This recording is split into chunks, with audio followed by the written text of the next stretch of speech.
नमस्कार दोस्तों।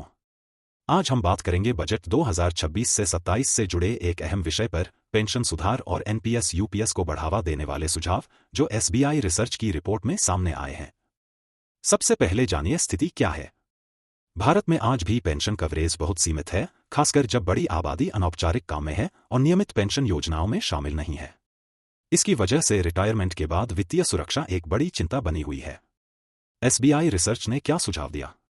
उन्होंने कहा है कि यूनिफाइड पेंशन स्कीम यूपीएस के दायरे को बढ़ाया जाना चाहिए ताकि राज्य सरकारों और पीएसयू कर्मियों को भी इस योजना में शामिल किया जा सके। इससे पेंशन कवरेज बढ़ेगा। एनपीएस वात्सल्य योजना पर भी फोकस किया गया है। यह योजना युवा या शुरुआती निवेशकों को लंबी अवधि का पेंशन बचत शुरू करने के लिए डिजाइन की गई थी, लेकिन इसके सब्सक्राइबर संख्या अपेक्षा से बहुत कम है।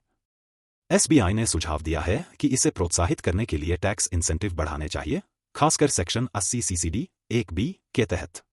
रिपोर्ट में EPFO employees provident fund organisation को एनपीएस के करीब लाने की भी बात कही गई है। टेक्नोलॉजी, गवर्नेंस और सर्विस सुधार कर ईपीएफओ को और भरोसेमंद और कुशल बनाया जा सकता है। टैक्स इंसेंटिव क्यों जरूरी? बड़ी वजह यही है कि पेंशन योजनाओं में लोग कम भागीदारी दिखा रहे हैं। अगर टैक्स में छूट मिलती है तो लोग पहले से ही एनपीएस, यूपीएस या अन्य पेंशन साधनों में निवेश करना शुरू करेंगे और अपने रिटायरमेंट के लिए मजबूत फंड तैयार करेंगे। और क्या बदलाव सुझाए गए हैं?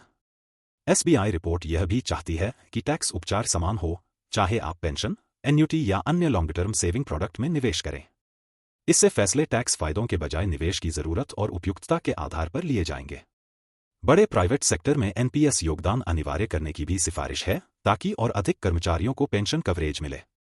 एक लाइन में, बजट 2026 से 27 से जुड़े ये सुझाव पेंशन योजनाओं को व्यापक रूप देने, लोगों को पहले से सेवानिवृत्ति बचत शुरू करने के लिए टैक्स इंसेंटिव देने और भारत में रिटायरमेंट सुरक्षा बढ़ाने की दिशा में हैं।